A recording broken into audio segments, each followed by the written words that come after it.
दोस्तों, अगर आपको एक ब्लैक होल ने निगल लिया तो आप कहां पहुंचोगे? क्या आप एक अलग दुनिया में पहुंच जाओगे या फिर आपके टुकड़े टुकड़े हो जाएंगे? दोस्तों, इमेजिन कीजिए कि आप एक स्पेसशिप में हो और आपकी मंजिल है एक ब्लैक होल। जैसे जैसे आप करीब जा रहे हो सब कुछ अंधेरा होने लगता है, टाइम धीरे चलने लगते हैं और एक पॉइंट के बाद आप कभी वापस नहीं आ सकते। अब सवाल यह है कि ब्लैक होल के अंदर क्या है? क्या ये सिर्फ एक डार्क वेब से जो सब कुछ निगल लेता है या फिर एक सीक्रेट गेटवे है किसी और यूनिवर्स का? क्या होगा अगर कोई इंसान इसके अंदर चले जाए? साइंस के सबसे बड़े रिसर्चर्स जैसे एल्बर्ट आइंस्टाइन, स्टीफन हॉकिंग और नासा के वैज्ञानिक सब ने ब्लैक होल्स को समझने की कोशिश की है। आज हम जानेंगे अब तक की सबसे एडवांस रिसर्च जो ब्लैक होल के अंदर छुपे रहस्य को सामने लाती है। दोस्तों, सबसे पहले ये समझना जरूरी है कि ब्लैक होल होता क्या है। दोस्तों, ये स्पेस का एक ऐसा एरिया होता है जहाँ ग्रेविटी इतनी है कि कुछ भी वापस नहीं आ सकता, ना कोई रोशनी, ना कोई साउंड और ना ही कोई स्पेसशिप।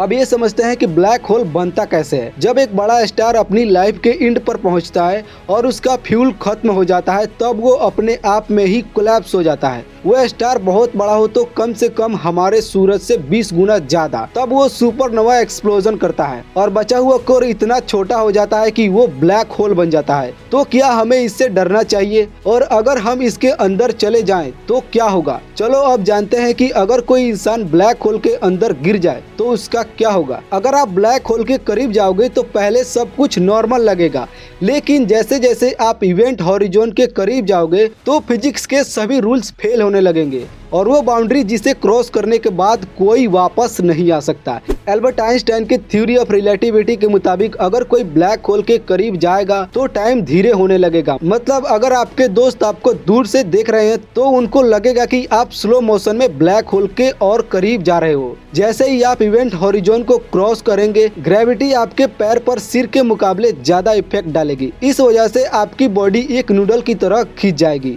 स्टीफन हॉकिंग ने इस प्रोसेस को स्पेगेटिफिकेशन का नाम दिया था। अगर ब्लैक होल छोटा है तो आप एक सेकंड के अंदर ही एटम में टूट जाओगे, लेकिन अगर ब्लैक होल बड़ा है तो आप इवेंट हॉरिजॉन को क्रॉस करने के बाद कुछ टाइम तक सरवाइव कर सकते हो। पर अब सवाल यह है कि ब्लैक होल के अंदर क्या है? ये साइंस का सबसे बड़ा मिस्ट्री है। वैज्ञानिकों ने कई थ्योरी दी है जो ये बताने की कोशिश करती है कि ब्लैक होल के अंदर क्या हो सकता है। दोस्तों, ब्लैक होल के अंदर एक सिंगुलरिटी होती है, एक ऐसी जगह जहाँ ग्रेविटी इनफाइनाइट होती है। साइंस के मुताबिक कोई भी ऑब्जेक्ट सिंगुलरिटी तक पहुंचते ही एटम के साइज में टूट जाता है। स्टीफन हॉकिंग और आइंस्टाइन दोनों मानते थे कि सिंगुलरिटी में स्पेस टाइम खत्म हो जाता है। मतलब अगर वहां कोई पहुंच जाए तो उसके आगे क्या होगा साइंस भी नहीं बता सकती। फिजिसिस्ट किप थॉर्न ने कहा था कि ब्लैक होल्स हो सकता है कि वर्म होल्स हो जो स्पेस और टाइम को जोड़ते हैं। मतलब अगर आप एक ब्लैक होल में गिरे तो हो सकता है आप किसी और जगह निकल जाएं। एक थ्योरी ये कहती है कि ब्लैक होल का एक अपोजिट होता है। जैसे ब्लैक होल अंदर खींच लेता है वैसे ही व्हाइट होल किसी भी चीज को बाहर निकालता है। नासा की इवेंट हॉरिजॉन टेलीस्कोप ने पहली बार एक रियल ब्लैक होल की इमेज 2019 में कैप्चर की थी जो ये थी। इसका नाम M87 ब्लैक होल है जो 55 मिलियन लाइट ईयर्स दूर है। आज के टाइम पर कोई भी ऐसी टेक्नोलॉजी नहीं है जो हमें ब्लैक होल को एक्सप्लोर करने दे, लेकिन फ्यूचर में हो सकता है हम सुपर एडवांस स्पेसक्राफ्ट बनाएं जो ब्लैक होल में सेफली जा सके।